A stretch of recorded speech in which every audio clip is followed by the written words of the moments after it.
Most men believe caring more makes them better lovers, better fathers, better men. But what if that's not true?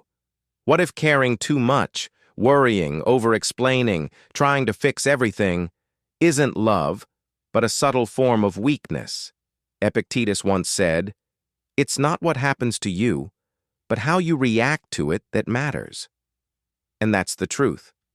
The more you care about things you can't control, the less control you actually have. The moment you stop chasing validation, you start reclaiming power. The less you care, the more you live. There was a time when I believed I could hold everything together, relationships, peace, love, just by caring more. But that obsession to control outcomes slowly turned into chains around my own mind. Stoicism teaches us one simple rule: some things are in our control, others are not. Epictetus. When you forget this, suffering begins. You start trying to manage other people's emotions, hoping your words will fix their storms. You argue to be understood instead of staying silent to preserve your peace. You try to earn love instead of embodying self-respect. That's not strength. That's dependency disguised as love.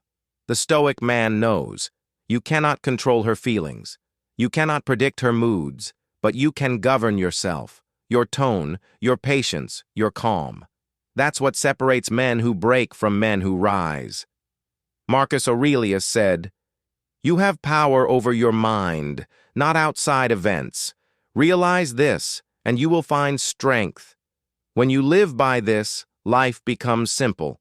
Peace stops depending on people and starts coming from within."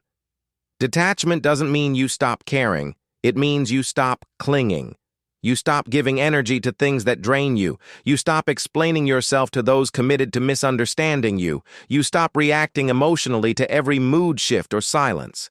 Seneca said, "He who is brave is free." Detachment is bravery. It's the courage to let go of what's not yours to hold. You can still love her deeply, but not at the cost of your peace. You can still show compassion, but not at the cost of your dignity. When a man learns emotional detachment, he becomes dangerous in the best way: calm, collected, unshakable. No longer a prisoner to emotion, but a master of it. This is the heart of Stoicism: freedom through discipline, peace through control of self. The wrong people will always fade when you begin to live in peace. Let them. Because your peace is your power.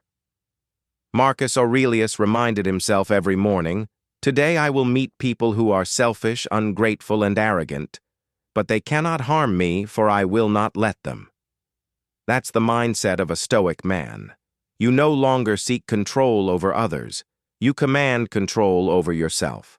And that control gives you what every man truly craves: clarity, strength, and freedom. So remember this: you don't need to chase love or prove your worth or beg for attention.